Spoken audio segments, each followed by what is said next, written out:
أعوذ بالله من الشيطان الرجيم. بسم الله الرحمن الرحيم.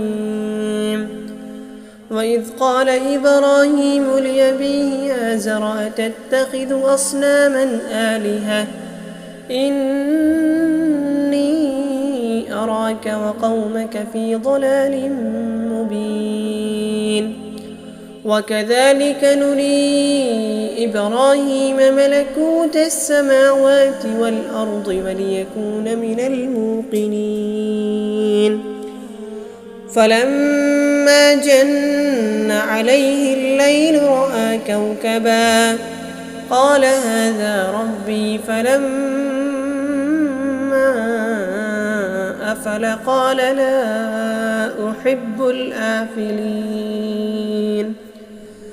فلما رأى القمر بازغا قال هذا ربي فلما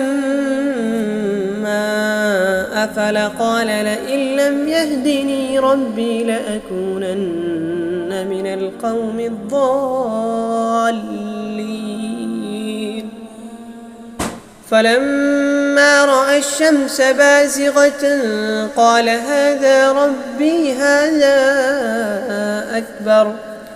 فلما أفلت قال يا قوم إني بريء مما تشركون.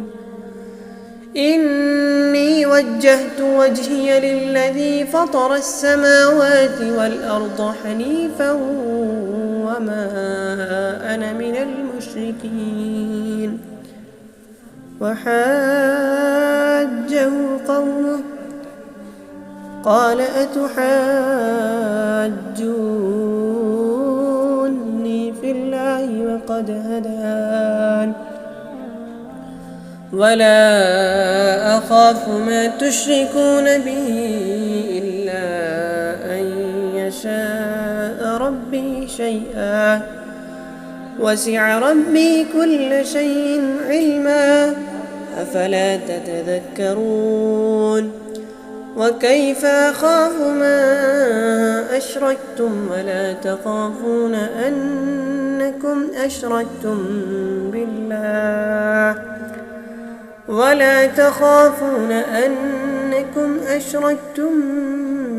بالله ما لم ينزل به عليكم سلطانا فأي الفريقين أحق بالأمن إن كنتم تعلمون. فأي الفريقين أحق بالأمن إن كنتم تعلمون. الذين آمنوا ولم يلبسوا إيمانهم بظلم أولئك لهم الأمن وهم مهتدون. وتلك حجتنا آتيناها إبراهيم على قومه نرفع درجات من نشاء إن ربك حكيم عليم. ووهبنا له إسحاق ويعقوب كلا هدينا ونوحا هدينا من قبل ومن ذريته داود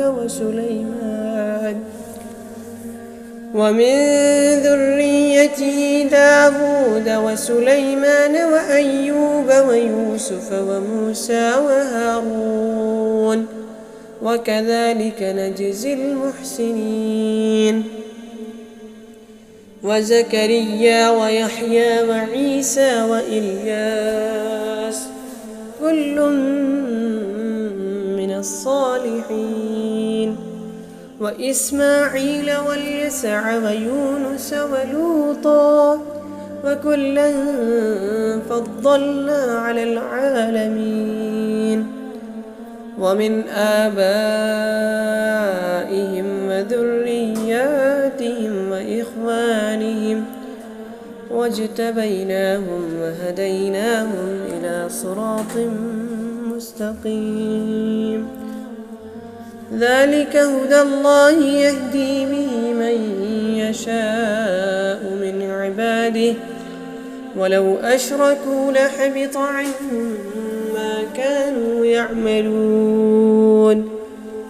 أولئك الذين آتيناهم الكتاب والحكم والنبوة فإن يكفر بها هؤلاء فقد وكلنا بها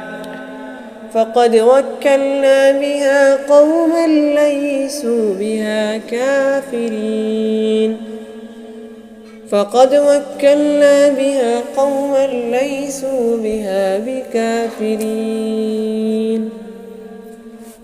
أولئك الذين هدى الله فبهداه مقتده. قل لا أسألكم عليه أجرا إن هو إلا ذكرى